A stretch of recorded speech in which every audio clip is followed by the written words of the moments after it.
오늘 제목이 대한민국 슈퍼리치에 대해서 알아보는 거니까 영어를 하려면 미국에 가야 되고 네. 그 다음에 스파게티 맛을 알려면 이탈리아를 가야 되잖아요. 그러니까 슈퍼리치에 대해서 알려면 그 슈퍼리치들이 자주 드나드는 공간에 와야 뭐 우리도 공감할 수 있잖아요. 네. AI이세요? AI니? 너무 고급스러워요. 마이크도 벌써 약간 호섭이 머리 호섭이라고 합시다 우리. 하나금융클럽의 한동혁 PB 시고요. 지금은 시그니처 투자. 시그니처 투자. 네, 이름을 개편했는데. 예. 네. 이거 합성 아니고요. 네, 합성 아닙니다. 저도 여기 와보고 진짜 깜짝 놀랐는데 어떻게 그 증권사 지점에 이런 시설이 있을 수가 있는지. 그 예탁자산 30억 이상 고객들만 가능한 곳이잖아요. 네. 헤어스타일 바뀌셨냐고. 저 그냥 뭐 풀었다 조였다 네. 하고 있습니다. 닫고 조이고 기름치자. 런던 있을 때 저 러셀 스퀘어 옆에 살았어요. 학교 그 기숙사에 있어요. LSE. 또 런던 전경대잖아요. 네. 기대감에 거의 오밤중에 게스트하우스 들어간 거예요. 네. 벽에 코딱지하고 낙서가 대학교 앞에 보면 민속주점 있죠. 네. 그 유명한 런던 전경대. 네. 이게 무슨 와인인가요? 히스토리를. 마트 와인. 와인 한잔 하면서. 네. 감사합니다. 이거를 뭐 사람들이 확 비틀고 그러는데 좀 오버하고요. 네, 알겠습니다. 그냥 이렇게 따르다가 어느 정도 할 때 이렇게 가볍게 끊어주면 됩니다. 역시 마트 와인답게 폴라포 맛이 나네요. 그 어떤 슈퍼 리치들하고 생각과 문화와 어떤 철학을 같이 공유하는. 여러분은 아시겠지만 공부를 잘하기 위해서 여러 가지 방법이 있지만 가장 쉬운 것 중에 하나는 진짜 공부 잘하는 사람을 그대로 따라하는 거, 그렇죠? 네. 슈퍼 리치들이 대한민국에서 어떻게 재테크를 하고 있는지, 그리고 우리가 과연 따라할 수 있는지, 그럼 또 따라하는 결과 우리도 슈퍼리치에 들어갈 수 있는지 한번 생각을 해보는 거죠. 네. 지금 현재 전 세계 0.9%의 사람들이 전 세계 부의 44%를 그쵸. 차지하고 있죠. 네네. 2040년에는 있잖아요. 전 세계 0.1%의 사람들이 전 세계 부의 90%를. 맞아요. 거의 한 1%가 10분의 1로 줄어서 0.1이 되고 부는 90%를 다 가져가니까 분명히 비결은 방법은 있는 것 같아요. 요즘에 어떤 우리가 알고 있는 대한민국 최상류층 부자, 슈퍼리치, 이분들의 연령대가 상당히 많이 내려왔어요. 네. 그래서 우리나라에서도 IT나 스타트업으로 이제 부자가 된 분들, 이런 분들이 슈퍼리치의 평균 연령을 이제 많이 낮춰놨단 말이에요. 그렇죠? 막 요즘에 영앤 리치라고 막 하잖아요. 영앤 리치요. 예. 단순히 그 나이가 낮아진 게 중요한 게 아니라 뭔가 세상이 변하는 거에 빠르게 적응하고 그거를 비즈니스로 만들어낸 액티브하게 뭔가 문화를 받아들이고 기술을 받아들이는 젊은 층들이 많다 보니까 지금 이 한동혁 PB가 그 혼자 관리하는 고객 자산만 해도 웬만한 증권사 지점 하나 사이즈보다 커요. 보통 이렇게 얘기하면 네. 아니라고. 아니요. 그런데 방금 표정이 에바 알머 쓴 그림 있죠. 되게. 제가 아는 대한민국 슈퍼리치들의 평균 연령은 50대 후반에서 60대 초반. 네. IT나 어떤 뭐 상속 증여에 따라서 부자들이 이제 일찍 부를 축적해서 슈퍼리치에 들어가는 경우가 많아서, 그다음에 이분들이 사는 주거지는 생각 외로 다양해요. 물론 성북동, 평창동 사시는 분도 있고, 또 아직 자녀들이 어려서 뭐 대치동이나 또는 일찌감치 아예 외곽으로 나가서, 이런 슈퍼리치들은 9 to 6로 생활을 안 하잖아요. 그러니까 출퇴근에 부담이 없고 뭐 본인이 얼마든지 이 일정 관리를 할 수가 있으니까 양수리나 미사리 같은데 약간 별장하고 주택의 중간 정도, 별택 정도 취미 생활은 거의 제일 큰 집합이 골프였던 것 같아요. 또 운동을 열심히 하세요. 이분들이 호텔 피트니스를 하나씩 갖고 계시고, 대대로 그 부자인 혹은 대대로 어떤 기업인 가문이었던 분들, 정치인 가문이었던 분들, 이런 분들은 남산 반얀트리 호텔 옆에 서울클럽 있죠. 네, 거기 멤버십을 가지고 계시더라고요. 네. 저도 거기서 뭐 밥은 먹어보고 했는데 분위기가 굉장히 달라요. 서울클럽이 이제 예전에 고종 황제가 처음 만든 사교 클럽이라는 거 아니에요.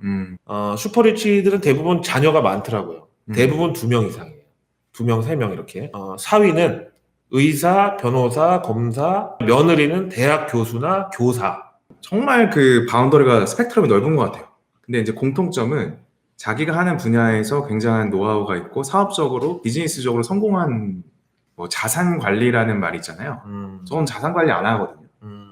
투자 건에 대해서 전문적으로 심사하고 그게 잘 될 건가 안 될 건가를 판단하는 어떤 조언자 역할을 해요. 한국에서 자산 관리라고 하면은 뭔가 전체 내가 가진 거를 뭐 케이크 잘라서 밸런스 있게 막 이렇게 꾸려주는. 솔직히 자산 관리라는 표현은 네. 보험 영업직 아니면 보험 조직에서 보험 상담 받아보시겠어요? 그러면 됐어요. 너무 많아요.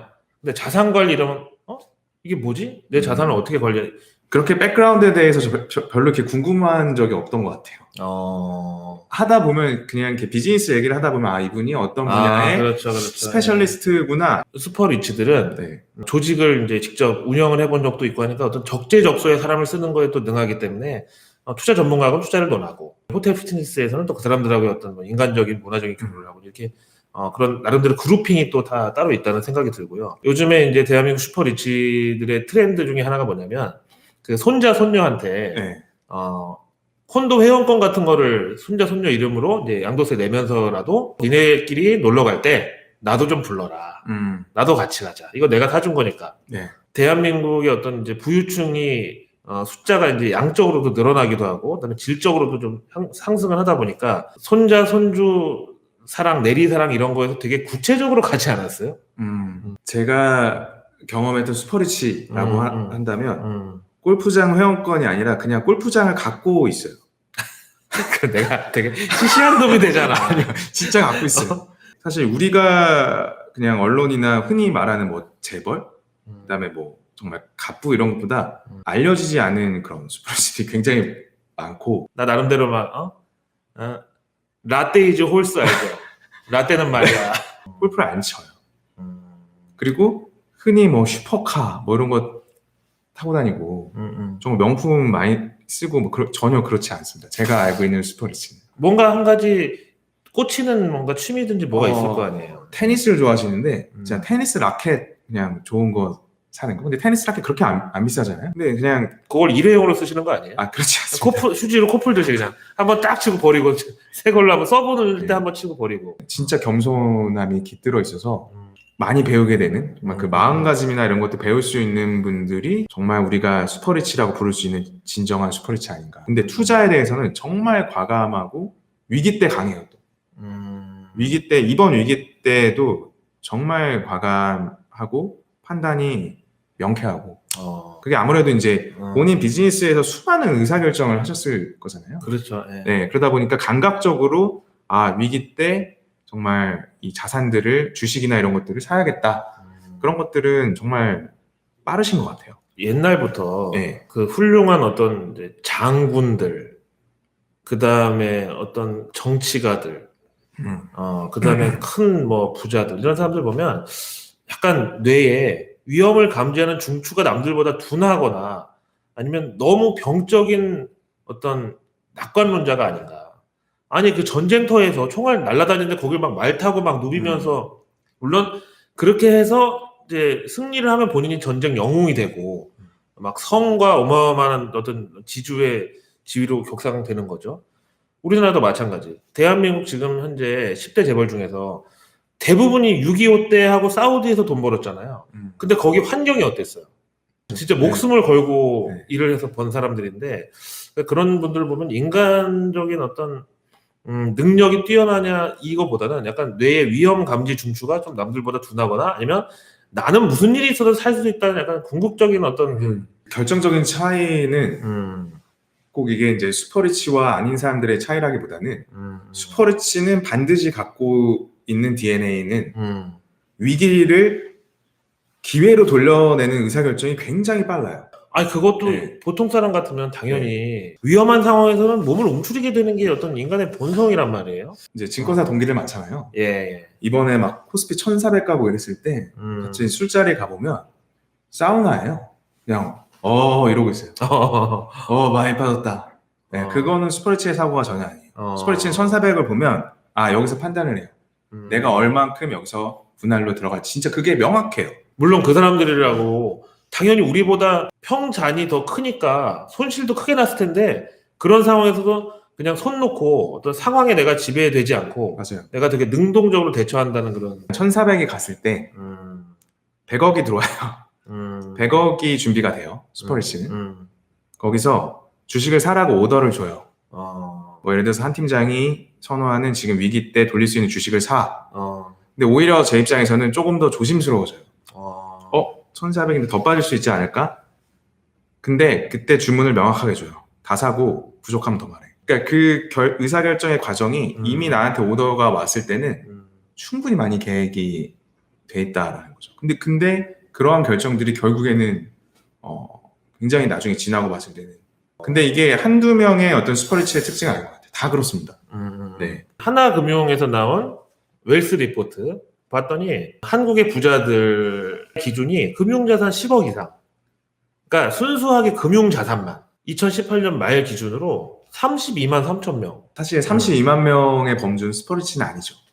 그냥 부자들. 부자의 기준인 것 같아요. 네. 그다음에 이제 부자 수 증가율이 언제 많이 증가했고 어떤 해는 증가율이 적었느냐를 봤더니 정확하게 코스피 지수하고 코릴레이션이 있더라. 연동되더라. 그러니까 결국은 한국의 부자들 대부분이 부동산 자산 한 절반, 그다음에 한 30% 정도가 이제 어떤 유가증권의 시세하고 본인의 어떤 그 부의 증감이 연동되나 봐요. 되게 재밌는 게 사실 대중의 어떤 주식 투자의 수익률을 추적을 해보면 코스피하고 연동이 안 될 거예요. 주식시장에서 이제 돈을 버는 사람들은 1% 이내라고 하잖아요.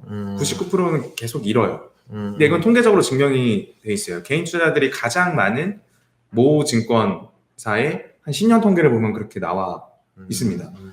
그러니까 어떤 면에서 구체적으로 개인들이 그 열세일 수밖에 없는지 전략일까요? 아니면 어떤 마인드일까요? 아니면 자금의 여력일까요? 그러니까 이거는 제가 명확하게 말씀드릴 수 있는 게 바둑돌을 어디 두냐의 차이입니다. 진짜요? 그러니까 예를 들어 이런 거예요. 우리가 시간을 되돌려 3년 전으로 돌아가서 부동산 투자를 한다고 하면은 네. 그냥 뭐 솔직히 지역을 언급해서 그렇지만 그냥 반포에 아무리 안 좋은 그냥 뭐 반포 자이나 뭐 반포 리버파크 이런 거 아니고 반포에 제일 구석에 있는 거 사도 많이 올랐을 거예요. 그렇죠. 네. 네. 그러니까 어느 곳에 바둑돌을 두냐의 차이인데 좀 슈퍼리치들은 명확히 명품 자산에 바둑돌을 둬요. 비싸 보이고 좋아 보이는 것에 더 사람들의 어떤 매기가 몰릴 거다라는. 굉장히 한정적이고 그 가치가 맞아. 퀄리티가 높은 자산에 바둑돌을 두고요. 지금 서울 시내 뭐 저도 주상복합이지만 주상복합이 굉장히 많잖아요. 이 삼성동 옆에 주상복합 건물들은 항상 펜트하우스가 있거든요. 네네. 근데 사람들이 생각하기에 펜트하우스가 현격하게 비싸단 말이에요. 근데 그 펜트하우스는 부자들이 항상 노리는 먹잇감이래요. 왜냐면 그 동 전체에 딱 하나밖에 없는 거라 맞아. 이거는 진짜로 부르는 게 값이라는 거예요. 삼성동 아이파크 펜트하우스 러시아 사람이 3배 주고 사간 거 알죠? 시세가 예를 들어서 120억이면 450억에 사갔어요, 그거를. 제가 뭐 부동산 전문가는 아닌데 그러니까 그만큼 어떤 희소성 있는 대상이 가치가 높다는 걸 이 사람들이 아는 거죠. 그러니까 어떻게까지 얘기하냐면 이 삼성동 땅, 전 부동산 전문가 아닙니다. 근데 슈퍼리치들은 어떻게 생각하냐면 삼성동은 1000년 보고 사요. 1000년이요? 네. 비싼 값에 사더라도 물린 게 아니라는 거예요. 삼성동 땅이나 청담 이런 데는 그냥 한정적이고 청담은 청담, 삼성은 삼성인 거예요. 삼성동은. 그러니까 여기가 부족하니까 강남 다른 주변부를 계속 옮겨가요. 뭐 예를 들어서 논현동 그 부촌이 그래서 다시 뜬다든지 압구정이 뜬다든지 이런 식으로 계속 번져가거든요. 쉬운 예로 말씀드리면 애플이 2008년부터 30배 올랐거든요. 30배 올랐어요. 근데 대부분의 투자자들은 애플이 좋으니까 애플을 사지 못해요. 좋은 걸 알면서도. 애플과 관련된 관련주가 뭐지? 배터리는 뭐 들어가지? 많이 비싸니까 더 이상 얼마나 오를까 하는 약간 이런 거죠. 근데 그런 판단부터가 벌써 개미들은 열세에 있다는 거죠. 왜 그 차이점이 나오는지는 저도 잘 모르겠는데 핵심을 두고 핵심 주변부를 봐요. 그러니까 사실 이 생각을 해야 돼요. 애플의 관련주들이 쭉 있잖아요. 그 관련주들의 고객사는 애플이에요. 애플이 발주를 안 내주면 이들은 살 수가 없어요. 그 핵심 코어를 사는 게 부동산에서는 어찌 보면 조금 쉬울 수 있어요. 다들 강남 아파트 또는 핵심 지역을 사고 싶어 하잖아요. 마용성. 네. 근데 주식에 있어서는 굉장히 많이 분산돼요.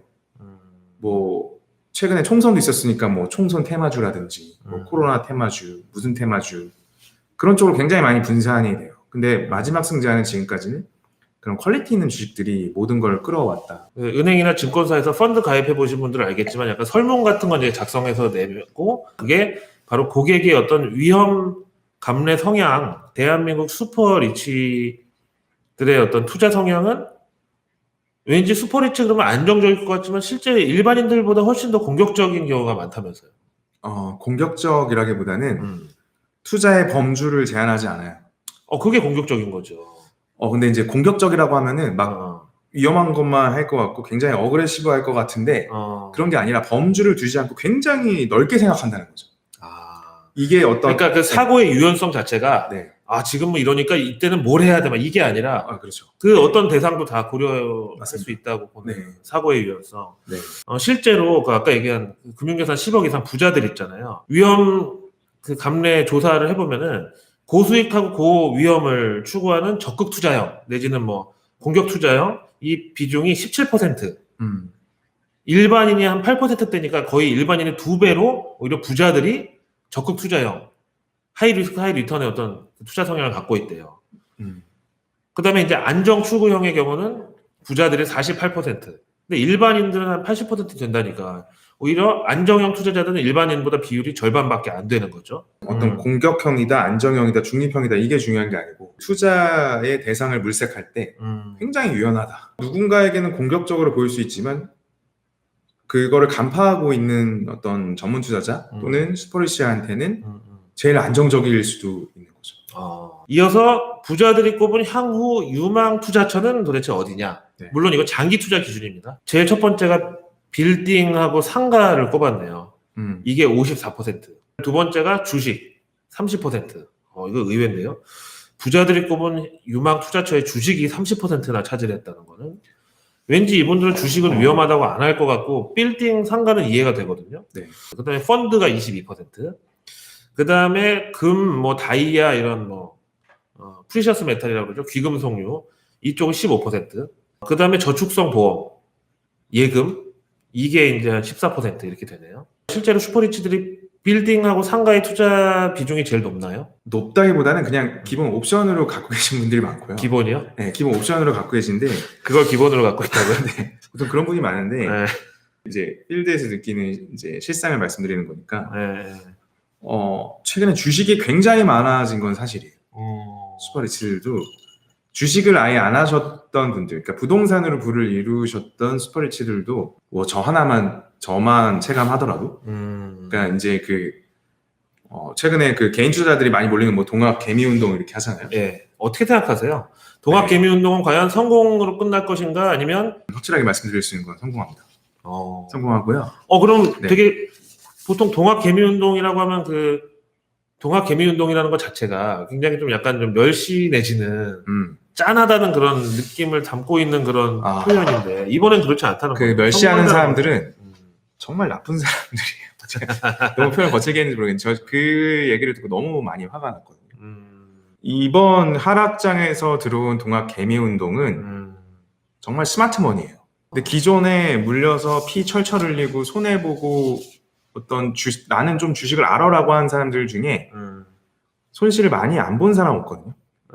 그런 분들이 새롭게 주식에 스마트 머니로 들어오는 자금들에 대한 사실은 어떤 시기심이 전 섞여 있다. 솔직히 이 시장은 단 한 번도 대중에게 수익을 준 적은 없어요. 초창기에는 저러다가 이제 지하 3층을 구경하게 된다. 혹은 지하 150m 안반수를 맛보게 될 것이다. 지금 보니까 삼전이 지난 금요일이 거의 이제 단기 고점까지 올라갔었죠. 51,600원. 그러니까 저는 그 정도면 예, 벌써 30% 정도 수익 난 거잖아요. 지금 네. 불과 한 2주 만에. 그렇죠. 그렇죠. 네. 예. 그러니까 전 최근에 회자되고 있는 동학 개미 운동은 지하 3층에서 들어오신 분들이거든요. 그들을 뭔가 어떤 대중이 들어올 때 수익을 안 준다? 그거는 평소의 대중이었고요. 지금 들어온 동학 개미 운동 그리고 대중은 스마트 대중. 보통 양떼에 비유하는 그런 식의 투심이었으면 이번에 들어오질 못했다. 맞습니다. 그래서 이번에 들어온 개미들은 이미 일반 개미가 아닌 어떤 슈퍼 개미가 될 유전자를 갖고 있는 사람들이. 저는 그렇게 생각합니다. 왜냐하면 아까 이제 방송 초반부에서도 말씀드렸듯이 어, 슈퍼리치의 특징은 위기를 기회로 돌리는 능력이 탁월해요. 예. 그거를 그대로 DNA를 갖고 있거든요. 어, 그러니까 그분들도 지금 1400에 들어오신 분들은 지금 지수대가 너무 편안한 거예요. 예, 이미 구름 위에 올라가 있어요. 근데 그분들을 동학 개미운동이라고 싸잡아서 어떤 대주로 까먹는다?